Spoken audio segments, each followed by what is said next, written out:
টলিউডে আবারও শুরু হয়েছে নতুন বিতর্ক। অভিনেত্রী শুভশ্রী গাঙ্গুলির একটি কমেন্টই এখন সোশ্যাল মিডিয়া ভাইরাল। সব কিছুই শুরু হয় কোয়েল মল্লিকের পুজোর ছবি থেকে। পুজোর সময় মেয়েকে নিয়ে বেশ কিছু সুন্দর ছবি শেয়ার করেছিলেন অভিনেত্রী কোয়েল মল্লিক। ছবিগুলো দেখে সবাই যখন প্রশংসা করছেন, ঠিক তখনই শুভশ্রী কমেন্ট করেন। আর শুভশ্রীর কমেন্টের উপরে ভিত্তি করে নেট দুনিয়া তোলপাড়। তখনই দেবও চুপ করে থাকেনি। অভিনেতা দেবও বিষয়টি নিয়ে মুখ খুললেন। তিনি শুভশ্রীকে উদ্দেশ্য করে বলেন, কোয়েলের মেয়েকে নিয়ে এমন মন্তব্য করার মানেটা কি?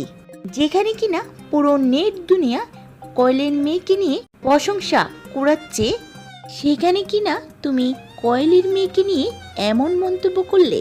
ঠিক তখনই শুভশ্রী রেগে আগুন হয়ে গেল দেবের উপর। সেও থেমে থাকেনি, পাল্টা জবাব দিল, আমি কোয়েলের মেয়েকে বলেছি, তোর মেয়েকে তো বলিনি, তোর কেন গায়ে জ্বলে? আরও বলে উঠলেন, ও তোর মেয়েই বা হবে কোথায় থেকে?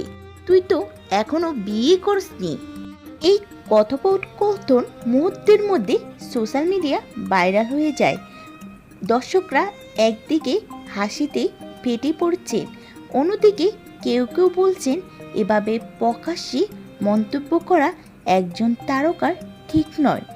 যাই হোক, কোয়েল, শুভশ্রী আর দেব, এই তিন তারকার বন্ধুত্ব আর খুনসুটি নিয়ে এখনও সরগরম টলিউড থেকে সোশ্যাল মিডিয়া পর্যন্ত।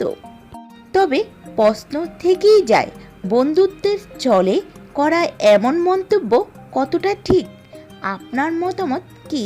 কমেন্টে জানাতে ভুলবেন না।